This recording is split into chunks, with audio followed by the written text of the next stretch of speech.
గౌరవ సభాపతి గారు, గౌరవ ముఖ్యమంత్రి వర్యులు, గౌరవ ఉప ముఖ్యమంత్రి వర్యులు, గౌరవ సహచర మంత్రివర్గ సభ్యులు, గౌరవ సభ్యులందరికీ నా హృదయపూర్వక నమస్కారాలు తెలియజేస్తున్నాను.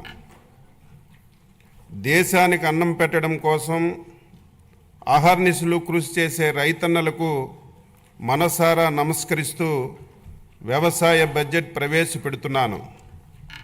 ఒక దేశం లేదా రాష్ట్రం అభివృద్ధికి దోహదపడేది వ్యవసాయం యొక్క గొప్పతనం మరియు ప్రాముఖ్యత గురించి దివంగత వ్యవసాయ శాస్త్రవేత్త భారతరత్న డాక్టర్ ఎంఎస్ స్వామినాథన్ గారు చెప్పిన మాటలు మొదటగా మనం గుర్తు చేసుకుందాం.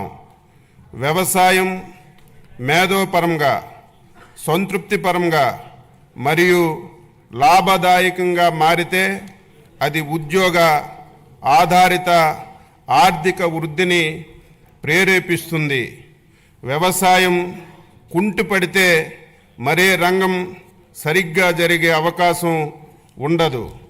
ఆ మహనీయుని మాటల్లో ప్రతి అక్షరం సత్యమని గ్రహించి ఈ ప్రభుత్వం అందుకే ప్రధాన వనరైన వ్యవసాయాన్ని ప్రాథమిక రంగంగా గుర్తించి దానిని పరిపుష్టి చేసి రైతులను స్థితిమంతులుగా చూడాలని ఆకాంక్షిస్తూ స్వర్ణాంధ్ర 2047 లక్ష్యాన్ని సాధించే దిశగా అడుగులు వేస్తున్నాం. వ్యవసాయ శాఖ ఆధునిక టెక్నాలజీని ఉపయోగించి రైతులకు సాగు ఖర్చులు గణనీయంగా తగ్గించవలనని, ప్రకృతి వ్యవసాయం వైపు మళ్లాలని, అధిక ఆదాయ పంటలు సాగుపై దృష్టి సాధించాలని, ఎగుమతికి అనువైన మరియు సన్న వరి రకాల సాగుని ప్రోత్సహించాలని మన ముఖ్యమంత్రి గారు శ్రీ నారా చంద్రబాబు నాయుడు గారు దృఢ సంకల్పంతో ఉన్నారు.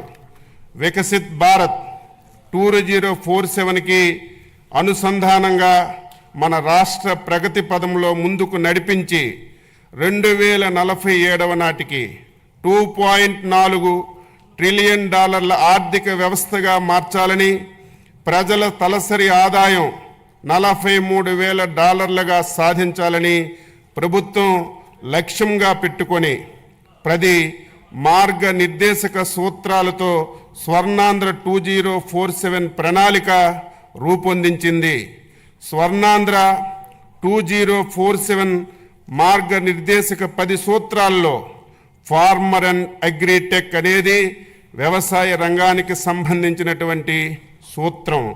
స్వర్ణాంధ్ర 2047 లక్ష్య సాధనంలో భాగంగా వ్యవసాయ రంగంలో 15% వార్షిక వృద్ధిని సాధించడానికి 11 వ్యవసాయ పంటలను గ్రోత్ ఇంజిన్లుగా గుర్తించి వాటి దిగుబడి పెంచడం మరియు ప్రకృతి వ్యవసాయంలో విస్తీర్ణం పెంపుకి కార్యాచరణ రూపొందించాం.